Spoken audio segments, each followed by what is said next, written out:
저희 두 번째 사연 진행해 볼게요. 고모님의 상황을 좀 조언을 받고 싶어서 조카분이 보내주신 사연이고, 법적으로 좀 조언을 해줄 수 있는 부분이 꽤 있을 것 같다는 생각이 들어서 가지고 와봤습니다. 이 사연은 박재 아나운서님께 부탁드리겠습니다. 안녕하세요. 지혜갑 선생님들에게 조언을 구하고자 이렇게 메일을 보냅니다. 제 이야기는 아니고 우리 고모의 억울한 사연이 있어 고모에게 도움이 될까 싶어 문의하고자 합니다. 고모는 20대 중반에 고모부와 결혼해 딸 하나를 낳고 10년 정도 살았습니다. 고모부는 우리가 드라마 같은 데서 흔히 볼 수 있는 나쁜 남편이었고요. 경제력도 없고 술주정이 심해서 툭하면 고모를 때리쳤다고 해요. 그래서 고모의 오빠인 우리 아빠가 고모부와 몇 번 멱살잡이까지 하셨고요. 아빠는 고모를 이혼시키겠다고 나섰지만 번번이 뜻대로 안 됐나 봅니다. 그러다가 어느 날 갑자기 고모부가 실종되는 일이 벌어졌습니다.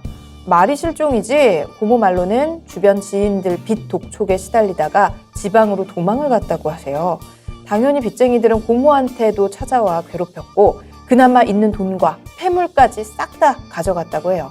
문제는 그렇게 도망간 고모부가 정말로 연락이 끊겨버렸다는 겁니다. 도무지 어디서 뭐라고 사는지 전혀 알 길이 없다고 합니다. 진짜 실종이네요. 그렇게 우리 고모는 과부 아닌 과부가 돼버렸습니다. 그 후 아빠와 다른 형제들 도움으로 동네에 조그만 구멍가게를 열어서 아이 키우며 힘들게 사셨어요. 그렇게 세월이 흐른 후 고모가 교회에서 어떤 남자를 만나 사랑하게 됐다고 합니다. 30대 중반 나이에 생과부가 되었으니 이상한 일도 아니었고 오히려 축복할 일이었죠. 새 고모부가 되실 분은 이혼 경험이 있지만 슬아의 자식은 없다고 해요.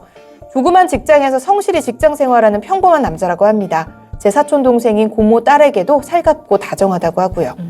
그리고 두 분 사이에 아이가 생겼습니다.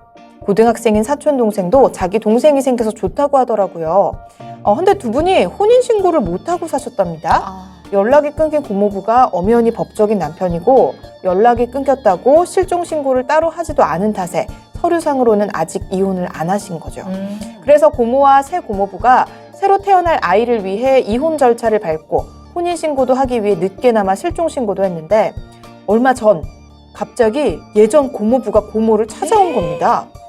6년에서 7년 이상 전화는커녕 문자 한 통 없던 사람이 말이죠. 그리고는 앞뒤 사정을 알게 된 후 죽어도 이혼은 못 해준다고, 정 이혼하고 싶으면 위자료로 몇 억을 내놓으라고 행패를 부리고 있습니다. 이제 겨우 행복을 찾은 줄 알았던 불쌍한 우리 고모, 좋은 방법이 없을까요? 옆에서 보기에 너무 딱해서 제가 대신 여쭤봅니다. 와, 또 이런 일도 있네요. 그냥 뭐 이혼 소송하면 될 것 같은데요. 아, 그래요? 네. 깔끔하게 해결이 끝. 되나요? 네. 위자료 이런 거는요? 위자료요? 형통이 없을 것 같은데요. 이미 파탄이 난 이후에 다른 남자랑 이제 만났으니까 네. 그 파탄하고 인과관계가 없으니까 뭐 위자료를 주고 말고 할 것은 아니죠. 오히려 남편이 고모부가 고모한테 위자료를 주면 줘야 될 것 같은데 보통 재판부에서 이런 경우에는 그냥 위자료 청구는 다 기각하고 이혼하고 재산분 할 것도 없을 것 같거든요. 딸이 지금 나이가 어떻게 되는지 모르겠는데 뭐 미성년 자녀라면 친고 장육자, 고등학생이래요 지금 네, 딸은. 뭐 친고 장육자 정하고 양육비 정하고 그러니까 아이가 한 초등학생 때 아빠가 집을 나간 거예요? 네. 뭐 양육비 청구하고. 그렇죠. 네, 과거에 오히려 역으로. 그건 뭐 원래 받는 거니까 그죠? 네. 근데 이 실종됐다가 돌아온 고모부가 그쵸. 이혼 못 해준다고 난리를 치는데 이런 거 상관없이 그냥 이혼 할 수 있나요? 저는 할 수 있다고 한쪽에서 봅니다. 절대 못 한다. 네, 네. 근데 뭐 연락하고 지내지 않았다는 증거라든지 이런 걸 좀 제시를 하면 그건 뭐 차고 넘칠 것 같거든요. 그럼 뭐 전혀 걱정할 게 아니네요. 네. 저는 네. 접근 금지 신청을 좀 하셔라. 접근 금지 신청. 네네네. 이 부분을 조금 말씀을 드리고 싶고요. 그리고 양육비도 네. 소송 진행 중에 사전처분으로 신청을 하시면은 남편이 이런 것에 대해서 압박을 느끼지 않을까. 그런데 법원에 가보면은 양육비를 아직까지 안 줬냐. 지급을 해라. 소송 제기 중에 지급을 해라. 이렇게 할 것이고요. 이 남자도 뭐 어쩌고저쩌고 위자료를 달라고 얘기를 그제서 하겠죠. 끝도 없으니까. 아예 이게 받아들여지지가 않는군요. 네네. 꼭 필요한 거 저는 그 접근 금지 신청 그리고 양육비 사전 처분 이 두 가지를 해서 좀 압박을 해놓으면은 좋지 않을까.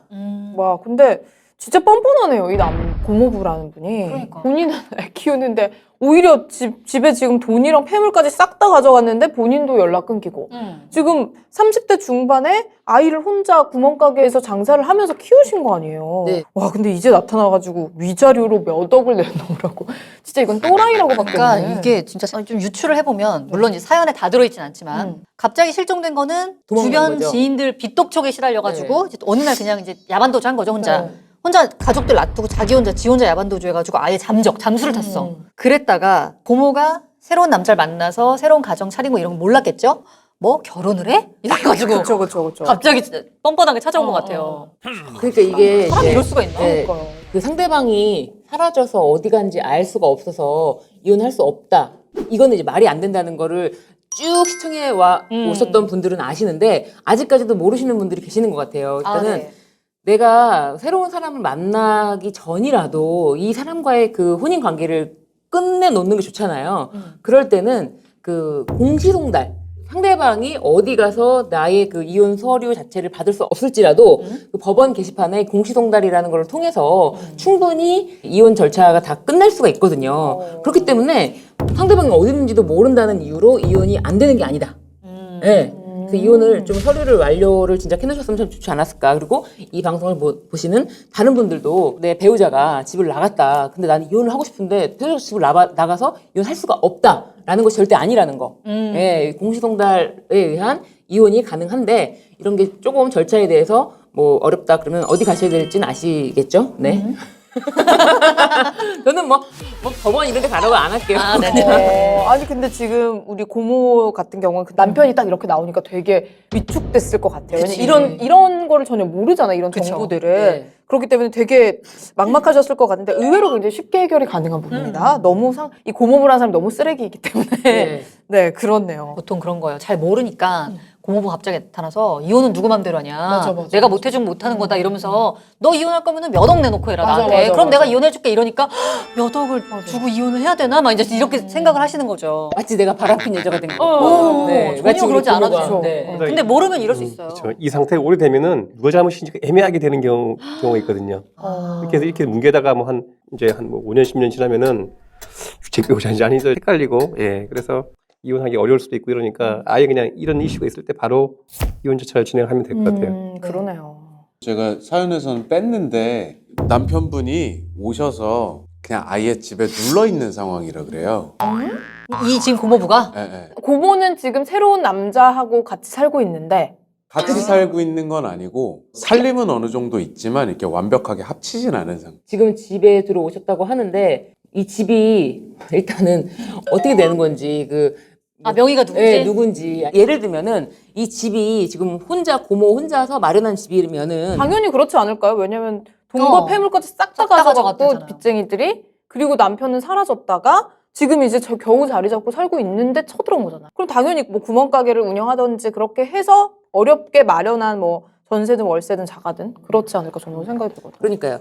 이 지금 고모가 단독으로 마련한 집이고 하다면은 고모가 여기에 대해서 이제 퇴거 요청을 할 수가 있죠. 경찰을 불러가지고 이 사람 나가게 해달라고 라고까지도 할 수가 있어요. 경우에 따라서 이게 주거 침입죄가 될 수가 당연하죠. 있죠. 당연하죠. 출혈 이 동안에 집에 없었어요. 대해서 제목을 하나 더 얹을 수 있다. 주거 침입죄거나 들어왔는데 안 나가면 퇴거 퇴거 불응죄거나. 불응죄. 네. 그리고 소장도 빨리빨리 보내시고요.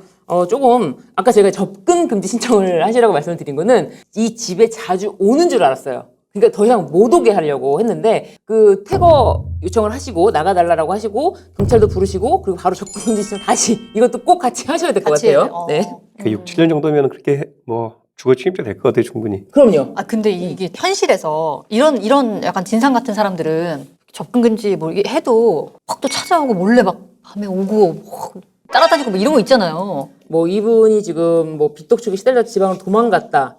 이 정도면은 솔직히 약간 사기죄로 범죄 전력이 있지 않을까 싶은 생각이 들어요. 사실은. 그러니까 이건 제 추측인데요. 빚독촉 정도면은 이제 사람들 찾고 싶은 사람들은 보통 다 사기죄로 걸거든요. 제가 봤을 때 6, 7년 이상 연락이 안 됐던 것도 포함하시지 않으셨을까. 왜냐면 3천만 원 이상이면은 이제 구속이 되거든요. 뭐 빚독촉에 시달리던 사람이 아무런 범죄 전력 없이 그냥 무사하게 귀환했다?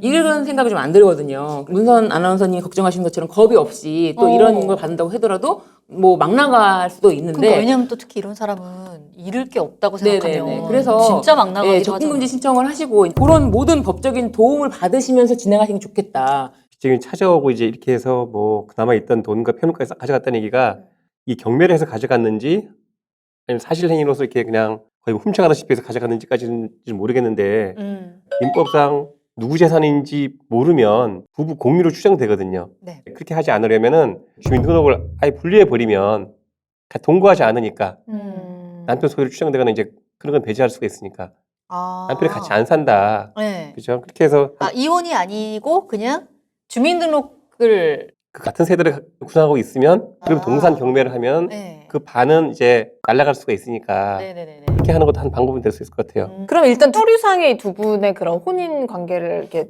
분리하는 거, 해소하는 거 그게 가장 빠를 것 같은데 그죠? 재판 네. 이런 게 필요한 예, 건가요? 예. 재판으로 해야겠죠. 이혼이기 때문에. 재판상 이혼을 청구해서 왜냐면 이런 사람들은 그런 거 믿고 계속해서 막 남편 행세하고 막 이상한 짓 할 것 같아서. 아니 일단 뭐 이게 집에 들어와서 눌러 앉아 있다고 하니까 네. 이 정도면 굉장히 뻔뻔한 거잖아요. 6, 7년 동안 실종되고 연락 한 번 없다가 갑자기 찾아와가지고. 근데 6, 7년 동안 뭐 수감이 됐을 수도 있다고 하셨지만 그게 아니라면 대체 어디서 뭘 하고 있다가 이제 와가지고 이러는 걸까? 아니면 다른 살림을 차렸을 그건 없겠죠? 왜냐면 돈이 없어가지고 네, 그리고 돈이 없으면 살림이 어렵습니다. 이런 사람은 계속 다니면서 피해를 끼칠 그런 사람이기 때문에 예, 살림을 차렸어도 그게 오래가지 못했을 것이다. 그냥 뭐 떠돌았을 수도 네, 있겠죠. 그런 네. 식으로. 실제로 이제 그런 일이 있었어요. 남자가 이제 사고를 하다가 망했는데 집에 발길을 끊어라. 다시 집에 찾아오지도 마라. 하고 남편을 내쫓았어요. 근데 정말 망하기 직전에 자신의 이제 사업체에서 이제 그 경리를 부시는 분이 이분의 옥바라지를 했어요. 그래가지고 잘 추스려가지고 사업이 다시 이제 일으켜졌어요. 재산이 굉장히 많아졌거든요. 그랬더니 이제 아직 이혼 관계 정리가 안 됐죠. 네. 근데 이분들 이제 굉장히 오랫동안 뭐 몇십 년을 그렇게 사셨는데 나중에 나이가 드셔가지고 이제 아내한테 본처한테 이혼해달라. 그러니까 무슨 소리냐? 돈을 다오. 그래가지고 그런 경우는 좀 난감하죠. 현실적으로 그죠? 재산 분할. 그런 경우에는 어떻게 해? 뭐 그런 경우를 이제 상담까지 하고 그래서 돈을 줘야 되냐 뭐 이런 얘기를 하고. 와 진짜 이거 무슨 혼테크인가? 혼테크. 실기한 이혼이죠, 그게. 타이밍을 놓친 이혼. 그러니까. 진작 네. 이혼을 청구를 그쵸. 했어요. 아니 그런 경우에 어떻게 지급을 좀 주나요? 줘야 되나요? 그게 이제 가장 현명하게 이혼을 할 수 있는 방법일 수도 있죠. 네, 지금 이 고모부의 이야기를 제가 빗대서 한 건 전혀 아니고, 이분은 분명히 어디선가에서 무슨 생활했는지도 모르겠고, 교도 생활을 할 수도 있고, 그런데 이제 와서 본인이 위자료를 요구할 수 있는 상황이 아니다. 네. 그러니까요. 일단은 이걸 이제 아시는 게 제일 중요하네요. 왜냐하면은 아까도 말씀드렸지만 처음에 모르는 상태에서는 "헉, 진짜 줘야 되나? 어떻게 해야 되나? 이렇게 어렵게 생각하실 수 있는데 이제 저희 이제 지혜갑을 만나셨으니까 보셨으니까 뭐 이거는 택도 없는 소리다. 일단 위자료는 오히려 받아야 될 처지다. 지금 이렇게 생각하시면 완전히 좀 입장이 바뀌게 되는 거고 그리고 더불어서 양육비를 오히려 지급해야 되는 입장이기 때문에 아까 신유진 변호사님 말씀한 양육비 사전 처분 이런 거를 네. 이제 미리 함께 진행을 하시면은 이 고모부 전 남편분을 좀 압박할 수 있는 수단이 될 수도 있다. 그렇죠. 과거 양육비 청구도 하고. 사실 이거를 현실적으로 받을 수 있을까요? 라고 물어보신 분들도 있는데 판결만 받는다고 돈이 나오는 게 아니에요. 그거를 꼭 좀 알아주셨으면 좋겠어요. 저한테 오셔가지고 돈 받을 수 있나요? 저는 판결을 받아들이는 분이지 돈을 받아들이는 사람이 아닙니다. 변호사가 채권 추심 업체가 아니에요. 이게 저도 진짜 어렸을 때 일인데 몰랐어요. 네. 예를 들어서 제가 박지희 아나운서한테 돈을 빌렸어요. 네. 한 1,000만 원을 빌렸다. 네. 근데 안 갚아. 네. 그래서 계속 갚으라고 했다가 내가 계속 안 갚으니까 박지희 아나운서가 저를 이제 소송을 네. 했다. 고소를 했다. 네. 근데 내가 갖고 있는 돈이 없다. 네. 그러면 안 갚? 그러니까 뭐 그런 게 없더라고요. 네. 네. 그냥 못 받는 거. 그냥 못 받는 거더라고. 아니, 근데 없는 돈을 어디서 만들어서 받겠어요, 그러니까요. 사실. 그러니까 그런 게 되게 사실은 돈을 받아야 될 사람 입장에선 되게 억울한데 억울하죠. 그게 그렇더라고요. 그래서 담보 제도라는 게 있잖아요. 아. 그래서 은행은 돈을 공짜로 안 주잖아요. 담보를 꼭 받잖아요. 집을 담보로 돈을 빌려주겠다. 그렇죠. 이렇게 하지만 당신 얼굴을 보고 빌려주겠다. 절대 안 하잖아요. 담보라는 제도가 괜히 생기는 게 아니다. 그 옛말에 앉아서 빌려주고 서서 받는다고 음. 그런 말이 있다고 합니다. 아니 엎드려서 무릎으로 받는다. 맞아요. 무릎 꿇고 정말 쉽지 않습니다. 그리고 네. 연장선에서 보면은 그 고모의 새로운 남자 범죄상 고모부가 고모의 새로운 남자를 상대로 유죄를 청구해도 유죄 청구가 기각되죠. 그러니까 이게 이 사람으로 인해서 두 사람의 혼인 관계가 파탄난 것이 아니다. 이 파탄난 다음에 했으니까. 파탄난 다음에 네, 일어난 네. 일이기 때문에. 그러니까 지금 말씀하시는 것처럼 파탄난 다음에는 뭐 외도라든지 부정행위 해당 자체가 안 된다라는 판결문이 있으니까 예, 그 이전에 이미 파탄났다는 거를 소송을 통해서 밝히시면은 뭐 진행하는 데는 어려움은 없지만 굉장히 정신적으로 너무 힘드실 것 같아요. 네, 어쨌든 아우 이 길만 봐도 얼마나 힘드셨을지 고모가. 근데 저는 문득 또 이런 생각이 듭니다. 물론 고모에 대한 설명은 없지만 아니, 이런 분이 왜 이렇게 이상한 남자를 만났을까? 저도 그 생각이 그죠? 들어요. 근데 결혼할 때는 아니랬겠죠. 그랬겠죠? 그렇죠. 언니 아시잖아요. 그러니까 결혼할 때 언니가 몰랐던 거지. 어디서 빠지지 않는 언니인데. 몰라. 결혼할 때 몰라. 결혼할 때 몰랐을 뿐이지 원래 그런 사람이었던 건데. 모를 수 있죠, 그렇죠? 그쵸. 모를 수 있잖아요. 몰랐던 거죠. 한 진짜 모르다가 몇 년 살고 아는 경우도 있고. 몇 년까지 아니고 막- 몇 달 살면 알지 네, 않을까요? 20몇 달 만에 하셨어요. 그리고 아까 말씀드린 것처럼 네. 그 외도와 부정행위 사이 인과관계 없다는 주장은 대부분 안 먹히는 거고 이런 예외적인 경우에는 먹힙니다. 그렇죠. 이건 굉장히 예, 6, 7년 동안 이게 없었다고 하니까. 아, 네네. 근데 뭐 5월까지 같이 살다가 6월부터 따로 살았다. 그런데 뭐 7월달에 걸렸다. 그런 건 이제 다 안 먹히고 네. 7년이면 7년 충분히 예. 참작이 되는 시간이다. 예, 예. 좋습니다. 근데 왠지 느낌에 네. 그 이 고모부의 어떤 행실을 네. 보건데 네. 약간 이렇게 지금 어떻게든 정말 어. 이거는 돈 뜯으려고. 네, 맞아. 같이 살고 싶어서 그런 게 아니야. 아니야. 네. 같이 살고 싶었으면 6, 7년 전에 애지력이 맞아, 돌아왔겠죠. 맞아. 근데 한번 돈 한번 뜯어내보려고 네. 결혼한다고 하니까 그 비밀을 뜯어내보려고 이러는 건데 잘 모르고 있는 것 같고 저희 방송을 보시고 일단 뭐 당연히 전문가와 함께 법적인 절차를 밟으시겠지만 그 전에 위자료 택도 없다고 하더라. 변호사한테 물어보니까 그리고 뭐 좀 양육비를 지급해야 될 판이다. 그럼 막 이런 얘기들을 하면은 내가 맞아. 내가 돈을 줘야 된다고? 맞아. 이렇게 위축돼가지고 오히려 소견이 또 사라질 수도 있다. 아직 이혼을 한 번도 경험해 보시지 않은 많은 분들이 협의 이혼은 마치 누군가 도장만 찍어주면은 그죠. 뭐 혼자 할 맨날 수 있는- 도장 찍어 막 얘기만 하니까. 정말 이 도장 찍으면 계약서처럼. 법원에 두 번 가셔야 됩니다. 계약처럼. 그게 끝난 줄 알았어요. 아니죠. 법원에 2번 가셔야 됩니다. 협의연도. 네. 그런 거 있었죠. 옛날에 뭐 연애할 때 장난으로 혼인신고했다가 모르고 있다가 나중에 정말 진짜 결혼하려고 딱 보니까 막 10년 전에 혼인신고가 돼 있고 의외로 몇 개 있어요. 있어요. 그러니까 철없던 예. 시절에 변호사님 상담도 하셨다는데요? 예. 아 진짜요? 보통 그런 건 이제 엄마가 옵니다. 생각 없는 자식 때문에. 네, 네, 예. 그 되게 어린 친구들이죠. 그런 그쵸, 케이스는 20대. 대부분. 20대 초중반. 대박. 그거는 어떻게 성공적으로 해결을 하셨나요, 그러면? 보통 안을 해주면 마음에 안 드는지 그 다음부터 연락이 없더라고요. 근데 혼인은 실제로 전혀 없으면은 뭐 혼인 무효 취소 가능하겠지만은 잠깐이라도 동거를 뭐 하는 식의 어떤 그런 것도 있고 하다면은 결국 최종적으로는 이혼도 같이 뭐 해야 된다라고 이제 안내를 해줄 수가 있죠. 아. 예. 무효랑 취소랑은 또 달라요? 장난으로? 원래부터 있던 하자, 그죠? 문제가 있는 일인데 네. 엄청 큰 흠이 있을 때는 무효고 상대적으로 작은 흠이 취소를 할 수가 있는 거죠. 잠깐만, 그럼 무효가 더 어려운 건가요? 취소가 더 어려운 건가요? 어렵다는 게 하기가. 그러니까 변호사 뭐라고 설명해야 입장에서 되지? 뭐 원래부터 있던 하자 이런 얘기 할 때부터 알아봤어. 아, 진짜 내가. 예를 들어서 네. 장모랑 결혼했다, 시아버지랑 결혼했다, 그런 건 무효예요. 아니, 그러니까 그러니까 상식적으로 납득이 되지 않는 거는 무효고 상식적으로 납득은 되지만 본인들이 이거를 억울하다 뭐 법에 내 정해져 의사가 있습니다. 아니다 이러면 이제 취소가 어디까지가 되는 무효고 거예요. 어디까지 무효인지. 그래서 아. 그 무효는 아예 제로로 만들 수 있는 건데 예. 취소는 뭐 기록이 남는 취소랑 기록이 거잖아요. 남고. 예. 혼인 취소를 했다. 예, 예. 혼인 무효는 그럼 아예 그 무효가 되는 순간 모든 게 다 지워지는? 사라지는 거예요. 전부 다는 아니지만 대부분은 지우개를 지운 것처럼 흔 적이 없습니다. 전부 다는 아니라는 게 뭔 남나요? 그러면 뭔가는? 주인공성에 같이 살았다면 같이 살았던 기록이라든지 이런 건 있을 수 있고. 아니면 이 사람이 혼인 무효 소송을 해서 지금 미혼이다 뭐 이런 증거가 남는. 아 진짜? 범죄로 싫은데? 때 이혼이 더 찝찝해. 범죄 그러니까 진짜 사실 결혼할 때 되게 비일비재한 일 중에 하나인데 네. 예를 들어서 결혼할 때는 전혀 몰랐는데 네. 결혼하고 보니까 뭐 남편이나 아내 측에 엄청난 빚이 있더라. 아 그냥 이거는 무효 이런 거 안 돼요? 난 왜냐면 난 모르고 했으니까. 그러니까 사기라면은 무효 어. 말씀하세요. 웬일로 서로 양보하시는 거예요?